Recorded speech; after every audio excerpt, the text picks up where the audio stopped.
Allahu Akbar, Allahu Akbar, Allahu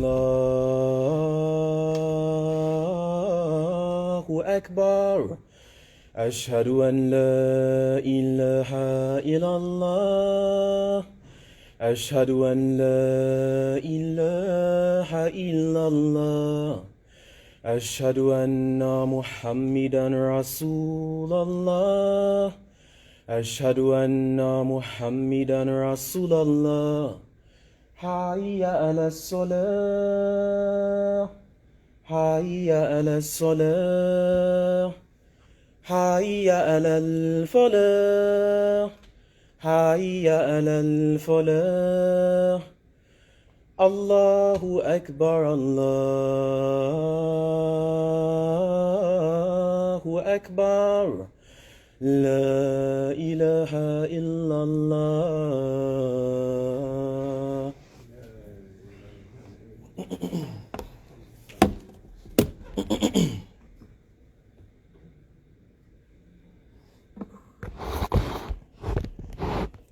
Bismillah ar-Rahman ar-Rahim.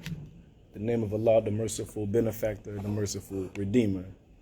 In alhamdulillahi nahmaduhu wa nasta'inuhu wa nastaghfiruhu wa na'udhu billahi min shururi anfusna wa min sayyiati amalina. Man yahdihillahu fala mudilla lahu wa min yudlil fala hadiya lahu.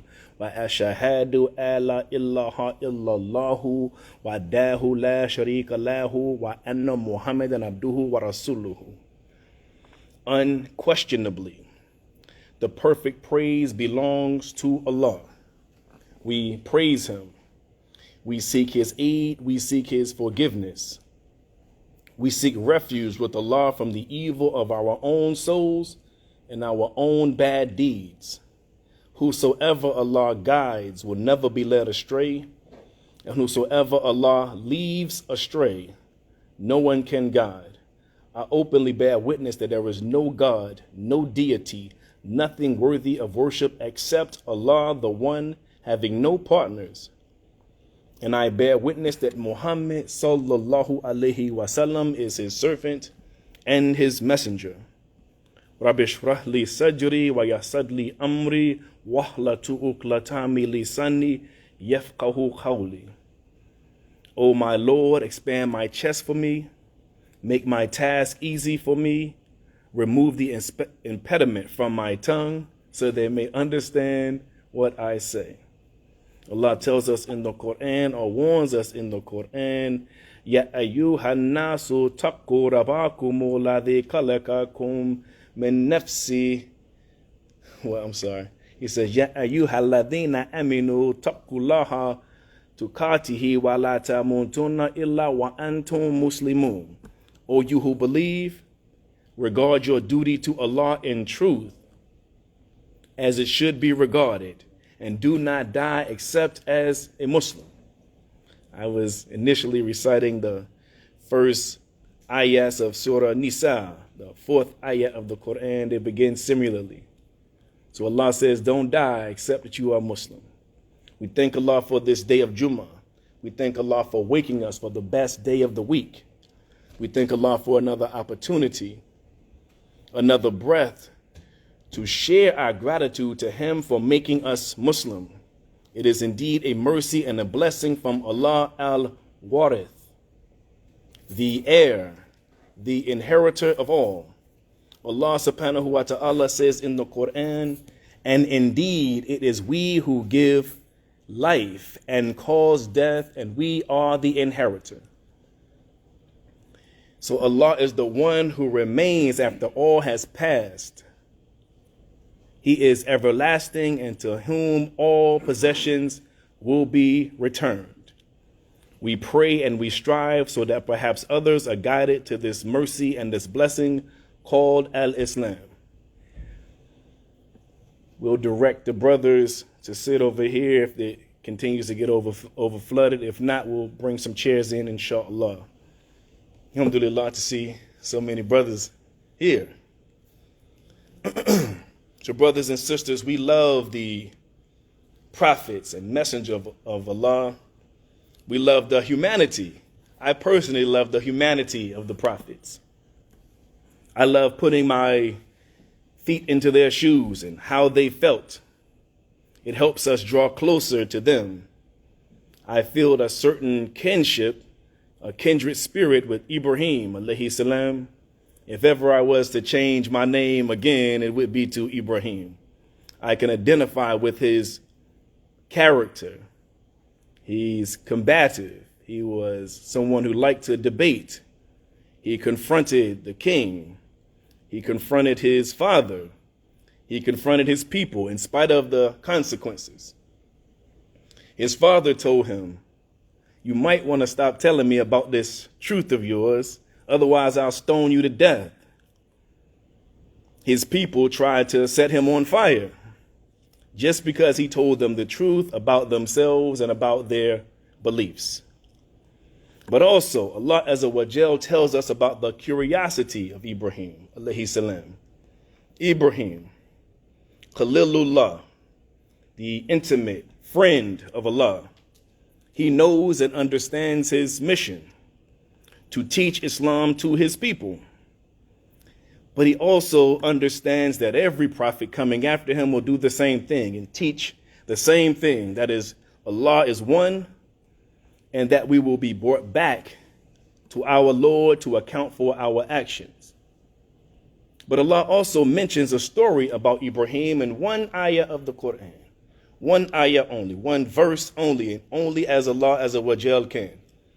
And he says, or it is in Arabic, وَإِذْ قَالَ إِبْرَاهِيمُ وَرَبِّي أَرِنِّي كَيْفَ تُحْيِي الْمَوْتَى قال أولم تكمن قال بلى ولكن لي مكين قبلي قال فتاه أربعة من الطير فصرهن إليك ثم اجعل على كل جبل منهم جزءا ثم ادعهن يأتينك Shahya al-Mal Anna Allah Azizul Hakim.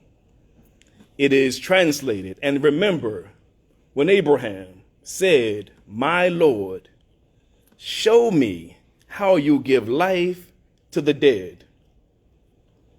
Allah responds, "Do you not believe?" And Ibrahim says in reply, "Yes, I do, but just so my heart can be satisfied."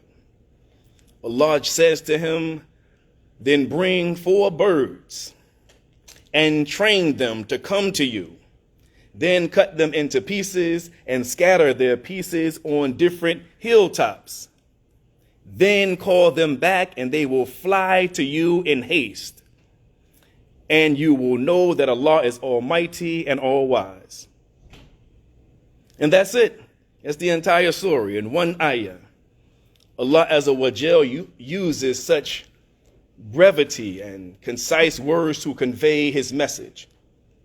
Yet there is ample commentary on this one verse.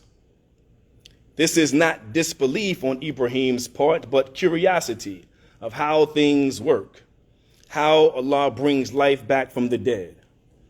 And scholars differ on what kind of birds they were and how they came back, whether they ran back to him or flew back to him. But they all say that Allah Azza wa Jal is showing him his power and his ability to bring back life or give life to anything that he wishes. Allah Azza wa Jal says, "I made you before. What makes you think I can't make you again?" But Imam Waruddin Muhammad, may Allah forgive him his errors and grant him the highest station in paradise, had a deeper insight. He knew and taught that everything in the Quran is about the human being. And every story can be a means to elevate the human being right here and right now. Ibrahim lived 4,000 years ago. So how is his story relevant to today? In America or all around the world, who are the dead that have been scattered all over this world? What people are in need of a resurrection on this earth today? Whose way of life was destroyed? And what way of life needs to be resurrected? Imam Muhammad figured out how to relate this story to his community. He said, look at the four birds as the four essentials, the four essential part of our society: education, business, culture, and governance. When you are reconstructing and joining together, when they are joined and reconstructed together, you get a full and resurrected people. Education, business, culture, and governance. And that order is important because education is paramount to everything else. It drives everything else. When you have Islamic education, your business dealings are halal or permissible. Your culture is halal or permissible. And your governance is halal or permissible and righteous. But do we have an educational system in our community, in this area? We have 200 masajids and Islamic centers, and only a handful of educational institutions and places of learning in America.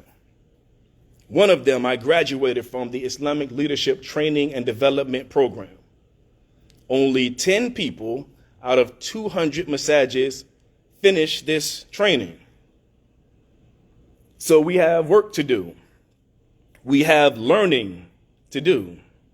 Those four birds are broken down further into Imam Warafuddin Muhammad's 9-point plan. Let us go through this 9-point plan to see where we fall in following the leadership's plan towards a model community. And our goal is to build a community like the one Muhammad sallallahu alaihi wasallam had in Medina. The first of those 9-point plan is the establishment of a masjid. Alhamdulillah, long before I got here, the brothers and sisters here, the pioneers here, had a masjid. So we have that one covered. The next one is to establish a full-time school. That's one that we are lacking in. Initially, the Nation of Islam had the University of Islam, then it was the Claire Muhammad School, then the name changed to Muhammad School of America. The next one is calling the general society to embrace al-Islam, dawah. In our community here, we at times fall short of giving dawah. What we have on a consistent basis is a table with flyers on it, but not necessarily reaching out to the community. So we fall short in that area. Establishing businesses is one of the 9-point plans, and that's a ES at the end, plural. We are in the processes of one business now, but we are working towards businesses, ES at the end. Establishing a New Africa residential district, housing for us in our community so we can live together. We can say that we did help with the workforce affordable housing here, but we don't have housing for the Muslim community. And there are other communities that do so, but only a handful. Establishing the New Africa community. That includes townships, business districts, independent school systems, collective purchasing, shura or a political action committee. Do we go out in blocks to vote for someone or to find out about voting or to get our interests announced and addressed? Do we have an independent press? What we do have in this township would be the masjid at this moment. And we're working on the business. The next one of this 9-point plan is establishing a social welfare institution. Do we have one? Do we have anything to help with public assistance, emergency assistance, financial and protective services, food and nutrition services, adoption or foster care? What we have is when somebody calls and they're in need of help, they call me and I call the community and see if we can gather some money together. That's not an institution. The 8th one is establishing a free health clinic for those people who are sick. And we all are sick and get sick and will be sick again. And the last one is establishing a youth program. We have Yama, and we have this summer a program that we are working with, inshallah, to help with the youth. But we need more, clearly. So let us stop now and ask Allah for forgiveness.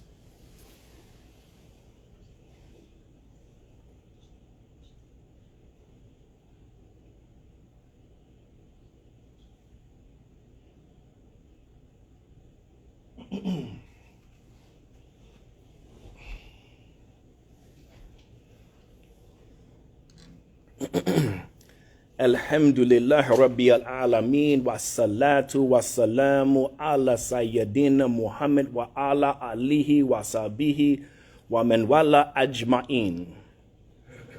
The perfect praise belongs to Allah, the guardian evolver of all systems of knowledge.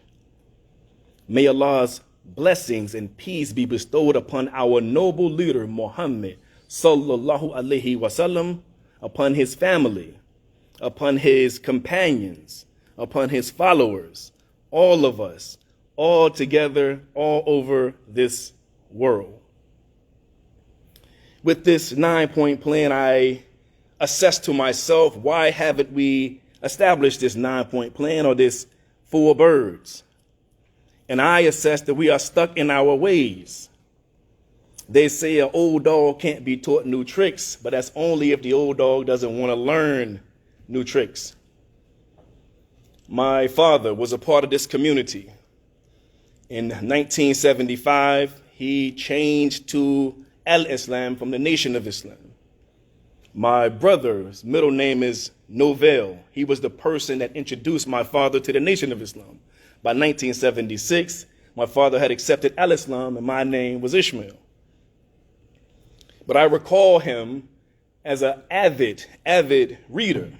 And someone who is an avid reader and an avid learner has an insatiable appetite for learning, always trying to learn more. So he sought going to another community to find more knowledge.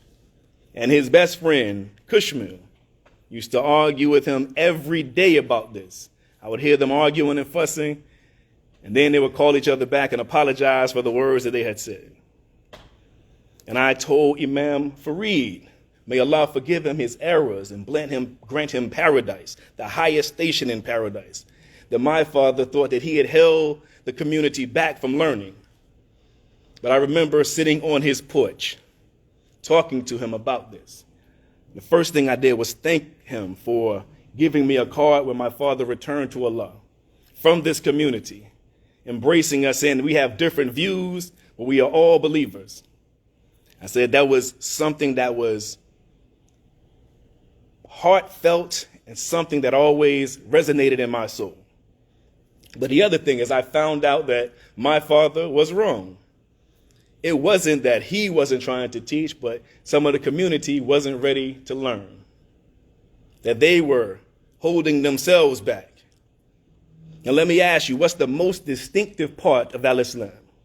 If you think to yourself, what will a non-Muslim know immediately if they follow you around for all day? Just for one day. They will realize that you pray all the time, right? But do we? Imam Farid said some people in this community don't know how to pray. They're basically exercising. But he said, I will teach you in private how to pray. If you've been Muslim for 20, 30 years and you don't know how to pray, you can come have a consultation with me. I will teach you how to pray. And if you don't know how to pray, you will not perform salat alone or outside of Jummah. I was in New York a couple of weeks ago at Masjid al-Taqwa in Brooklyn, where Siraj Wahaj is the imam. And on Saturday, at an Asr prayer, a random Asr prayer, nothing special was going on, and Imam Siraj was not there. He was at the ICNA conference. And that masjid was packed downstairs and upstairs. It was more people there, more believers there at Masjid al-Taqwa on Saturday at Asr than it was believers at Malcolm Shabazz Mosque on Jummah. And I want you to think to yourselves, why is that the case? Imam Siraj was a part of our community. Why is his masjid packed on a random Asr? I submit to you that it is the same reason that Imam Warafuddin Muhammad resigned in leadership from this community. I asked the community a couple of weeks ago why he stepped down, and I already knew the answer. In 2002, the American Society of Muslims established that it was estimated that it was 2.5 million believers following Imam Warafuddin Muhammad, with a percentage of immigrants and nationalized American citizens from various Muslim ethnic groups, European Americans, and the majority of African Americans, representing 5 generations since the earliest history of Elijah Muhammad's leadership in 1933, and in some cases before that. Yet 1 year later, 2003, he resigns from his leadership role with this community. I want you to think to yourself, why is that the case? He resigned after 30 years. But you don't have to think too long. I'm going to give you the answer. What he said some of the American Muslim leaders were not taking Orthodox Islam seriously enough. That's what he said in 2003. 21 years since then, is the problem still persisting in our community? Do we take al-Islam seriously enough? I would say the imams do, but not necessarily all of the believers do. Imam Warafuddin Muhammad said to the Chicago Tribune, I have tried over the last 10 to 12 years to encourage them to get more religious education, but I have made no progress. This is what he said. Brothers and sisters, knowledge is the property of the believers. But it seems no one wants to get knowledge. They think they know it all already. We have 5 Arabic classes, Arabic recitation, and memorization. But it seems no one wants to learn the words of Allah Azza wa Jal. We have videos and discussions on Imam Warafuddin Muhammad, and no one shows up. Brother Aaron teaches on the tafsir of Imam Muhammad every other week, and no one shows up.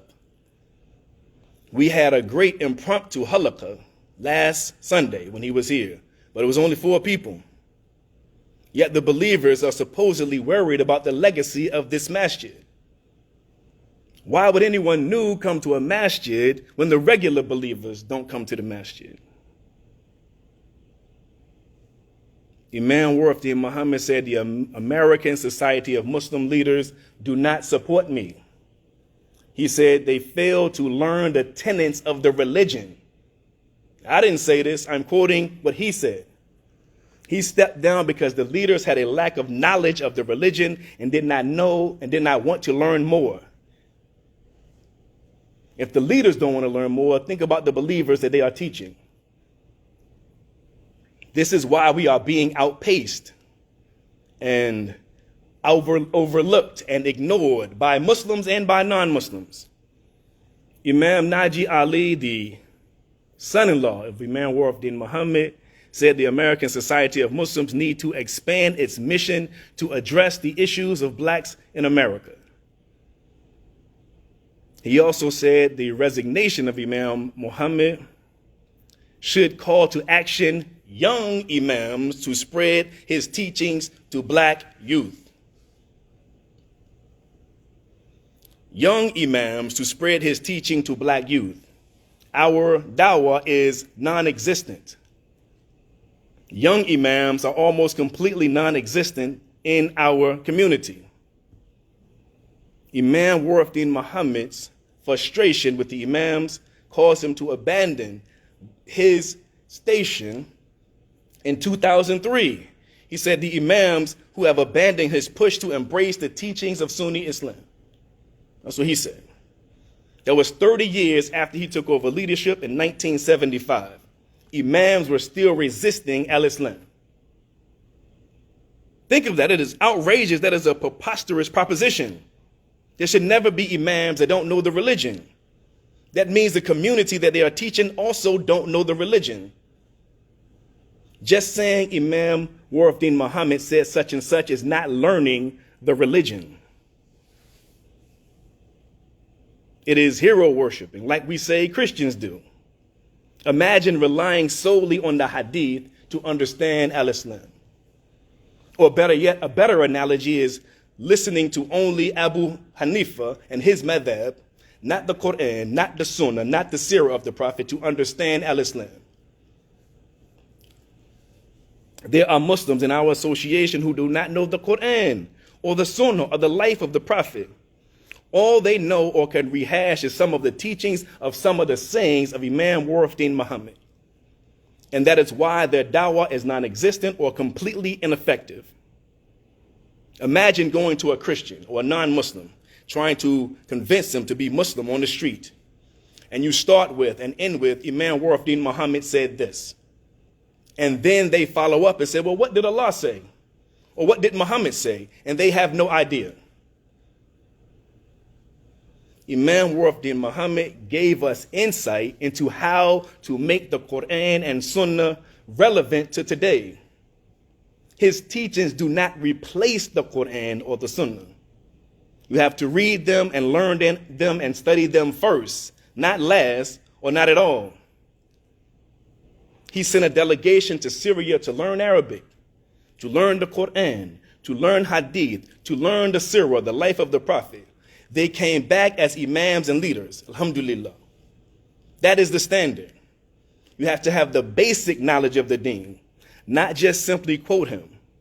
And many times quote him out of context or quote him after he has evolved from the ideas that he was thinking of previously. He said himself, he thought he could do more. This is quotations. I could do more and be more productive and contribute more to the good life of the believers if he stepped down from being the leader. When he resigned, he said a heavy burden was taken off of my back. Our community was like an albatross on his back, weighing him down for the lack of knowledge and the unwillingness to gain knowledge. And this wasn't the first time he tried to resign. In September 1978, he also addressed the Atlanta, Georgia community and resigned his position as chief imam of the World Community of Al-Islam and appointed a council of imams. And those council of imams would consist of 6 imams over the region. And in the 1980s, Imam Warafuddin Muhammad again announced his resignation as spiritual leader of our group, then known as the American Muslim Mission. But his close friends convinced him to stay on as the head of this group. Any of us who are formerly Christians, or any of us who are familiar with the scripture of the people of the book, can remember a Jesus or Isa alayhi salam when he is talking to his disciples and they can't understand him. And he keeps saying to them, ye of little faith, how long do I have to bear with you? This is what our imam was doing. He tried to quit 3 times from us not gaining knowledge. By the way, Imam Warafuddin Muhammad changed the name from the Nation of Islam to the World Community of Islam in the West in 1976. Then the American Muslim Mission in 1981, and then finally the American Society of Muslims in 1988. But some believers think that changing the name erases the history. Remember, we were called the N-word. Then we were called Negro. Then we were called black. Then we were called Afro-American. Then African-American. None of that erased our history, but it showed our evolution. And I'm not sure if everyone knows this, but Africans didn't call Africa, Africa. They called it a Kibulan. So even African-American is a misnomer. It's not the right word. We may still be evolving ultimately. But we can't stay stuck in 1979. We can't stay stuck in the past and not gain knowledge. When you don't gain knowledge, you grow your insecurity. And I know this is true. We don't attend other masjids because we are insecure about our practices and our knowledge. We don't want other people coming here because we are insecure about our knowledge and our practice. We ostracize ourselves and other people because of our insecurities about our knowledge and our practices. But I personally can go anywhere and sit with anyone, listen to anyone, because I am secure about my deen and about my knowledge. I don't feel threatened by people who think differently from me. In some cases, I am the threat, not them. I was in a group of non-Muslims just last night, and they all had hostilities towards al-Islam. But I was perfectly fine there, and this is how we all should be when we understand our deen. I see you all sometimes when I am quoting the Quran, looking at an Arabic-speaking person to see whether I'm quoting it correctly. Believe me, I am, or I'm very close. But if you knew, you would understand that those Arabic-speaking people can't quote the Quran, the Arabic Quran themselves. The Quran of Arabic is different from spoken Arabic. So looking at them won't help because they can't understand it either. The only way you can understand it is by studying it. We all have a lot to learn. We have to see each other as brothers and sisters, no matter where we come from on the globe. We are quick to work with Jews and Christians, but reluctant to work with Muslims with different ways of thinking. Why is that but insecurity of your deen and of your knowledge and of your practice? After Imam Muhammad passed, Layla Muhammad, his daughter, said, I ask that we pray for each other and we stand firm with not only the African American Muslims, but with all Muslims. Allah Azza wa Jal says we are one brotherhood. Hold on to the rope of Allah. That's all of us, all together, all 2 billion all over this earth. Imam Muhammad said we are members of the worldwide Muslim community, not to be identified in geographic terms or political terms or racial terms. This is why we dropped Bilalian to simply being called Muslims. But as I told you, some of us in our community still call ourselves Bilalian from the 1980s. When Imam Warafuddin Muhammad retired as the leader of this association in 2003, he did not cease his work. He established Mosque Cares, which is a non-profit Islamic dawah project. Dawah, inviting people to this deen and teaching them about this deen. A couple of months ago during Ramadan, I was at a Ramadan session and a brother named Zaid asked the elders in this gathering, where are our parents? He said, I'm the children. You are the grandparents. Where are our parents? He said, I'm 30 years old.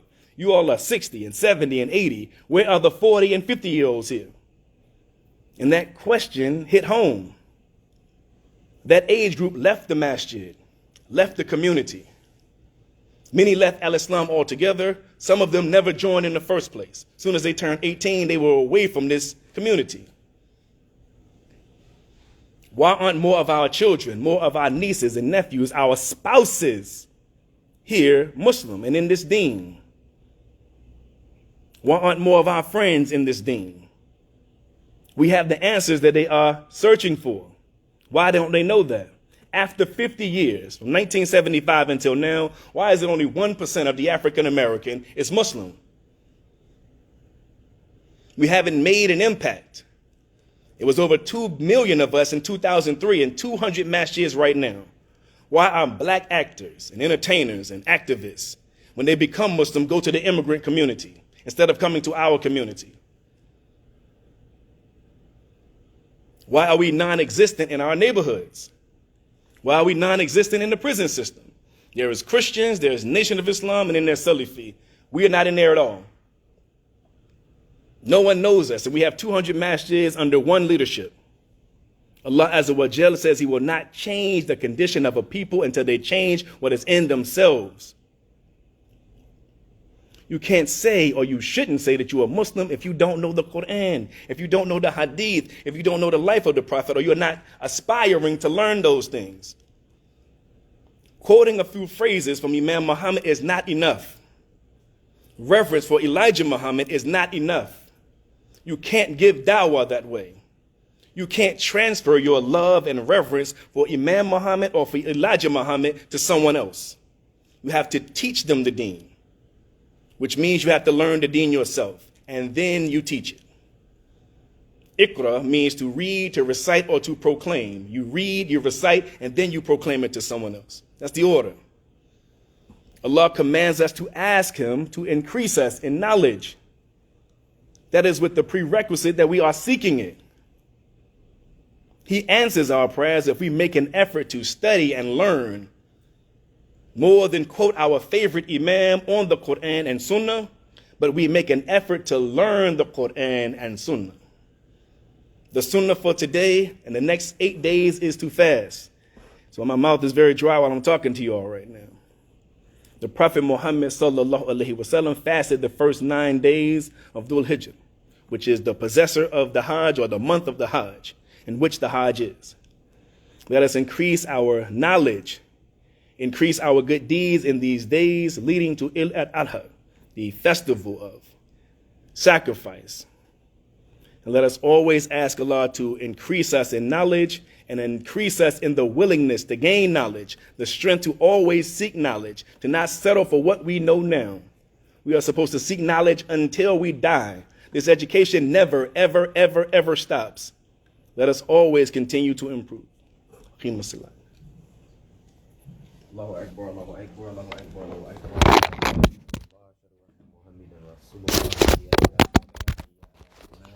قامت الصلاة قد قامت الصلاة الله أكبر الله أكبر لا إله إلا الله.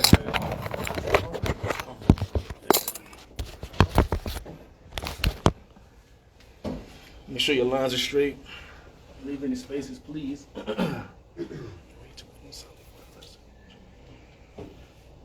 Allahu Akbar. Allahu Akbar.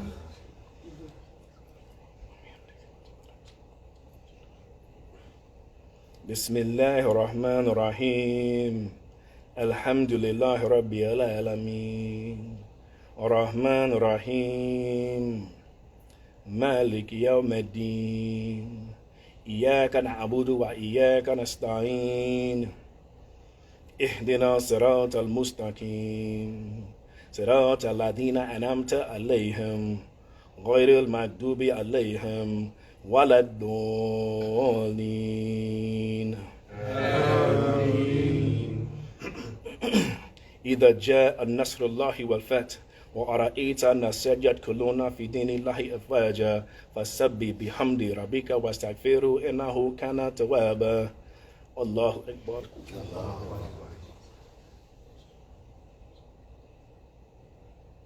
سمع الله لمن حمده.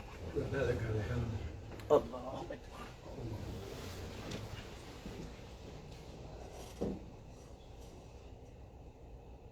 الله أكبر. الله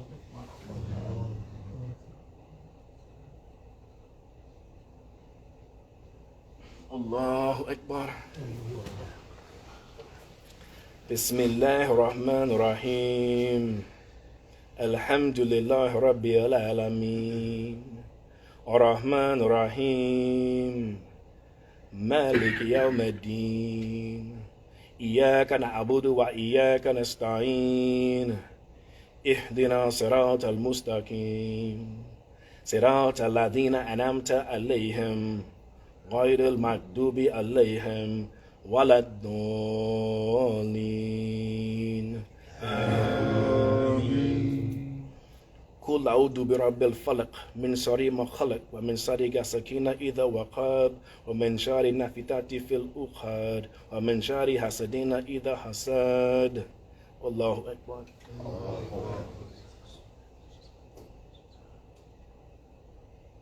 سمع الله لمن حمده. الله أكبر.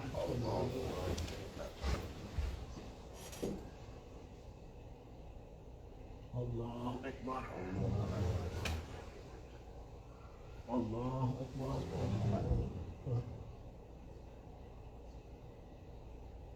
الله أكبر.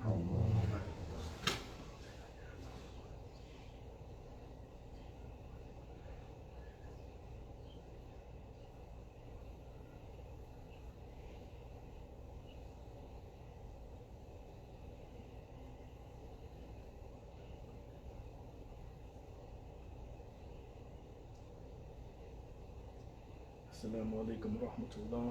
Assalamu alaikum wa rahmatullah.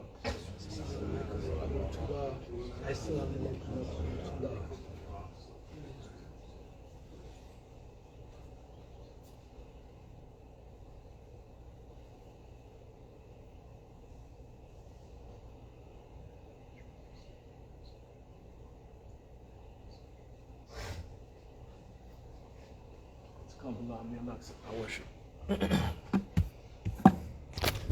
Please don't forget your zakat obligations. You want to do Cash App, it is $MWSALAAM, or you can mail it in at 614 West 35th Street, Norfolk, Virginia 23508, or P.O. Box 1802, Norfolk, Virginia 23501. As I said, we have fish sandwiches in the back. They are for the fundraiser for the young, to sponsor some of our young adults to go to young adult retreat. So please grab a sandwich. If you don't eat fish or you don't want a sandwich, give it to somebody else. Or just give us the $10, but we want you to take the sandwich. All right. Also, we have the New Muslim Journal that just came out. It's $2. We have it outside in the front if you want that. We have free snacks if you don't have any money. We want to make sure everybody's able to eat. And we have water back there as well if you want to get something to drink. We have the bean pies that are $5 as well. And Yama is still collecting funds for the Eid that is set to be on Friday evening, so Saturday morning we'll be in observant of the Eid, inshallah. And we did want to ask how many people think they will be able to make it to the Eid. That'll determine how much food we need to bring and what events we need to have out there. If you don't know right away, please reach out to me. But if you have any idea that you're going to come, please let me know so we can kind of get a tally on how many people will be out on Saturday. Also, we have the books, the demonstrative books for prayer outside here, $33 from Imam Fareed, and we also have his book on fasting. I want to make an appeal again to those believers who have memorabilia that we can use for our museum. For the masjid. So if you have some things that we can use, please bring that to the masjid so we can build the museum that we are hoping and aspiring to build. On Sunday at 11 a.m. there's Study Al-Islam. Please log on to the Zoom. It's some very informative information. As I said, they'll be talking about hadith as they are in relation to our understanding from Imam Wafiddin Muhammad, as well as the seerah of the Prophet. They'll be taught by Imam Yahya Abdullah and Imam Wazir Ali from Houston. So it'll be some very good information. And you should just tune in anyway. It's 10 o'clock for an hour. I'm saying myself initially I wasn't tuning in. I had something else to do at 10 o'clock. But it's 200, 300 believers all over the country that are tuned in. So we definitely should show our presence. Oh. No, you made the correction. First you said 11. Oh, it's 10 a.m. I'm sorry, that's right, 10 a.m. Do we have a ta'aleem at 1 o'clock, inshallah? Yes, sir. That part of the program starts at 1 o'clock. That starts at 1 o'clock? Yes. Okay. Okay. So it's two different ones. One of them is at 10 o'clock and then one of them is at 1 o'clock. Right. Okay. And the last thing I wanted to mention, oh my goodness, I forgot to bring the flyer. We have a Congress meeting on July 20th. And we wanted to bring a delegation from our community. We want to bring the imam, someone from the trustee board, and a young member, if possible, at least 3 people. What we are having is our section. We did the survey, if y'all recall. I asked everyone, as many people as possible, to complete that survey on the status of our community. And what the purpose of that is to have a Congress meeting together of all of different masajids in our community and see how we can get to this 9-point plan. So we'll all work together in terms of our strengths and weaknesses. Whatever other communities have strengths that we can use, we can work on those for our to improve and opportunities that we have here. So that's the purpose of it. I do have flyers, but I forgot to bring them. I have them printed out. I'll make sure to put them on the wall so you all will see it. It come in on July 20th. So the week after the July 13th the Muslim American Heritage Festival. We'll have that conference. I think it's in North Carolina. But we want someone from the trustee board, the imam, and a young adult as well, so we can have some insight from all different age groups and all different experiences. So we definitely want people that are interested in it, because we also have the opportunity for observers. So if you just want to come and listen to it, or you want to, well, you can't speak if you don't pay to be involved in it. You can just be an observer. But the point of it is to improve our community, not just do the survey, but show how we can be thriving in our communities. That would look like the Chesapeake community, the community we have over in Hampton. If we were able to gather together and get a school system, get a free clinic. It doesn't have to be for each individual masjid or Islamic center, but at least one in the relative area of the 757.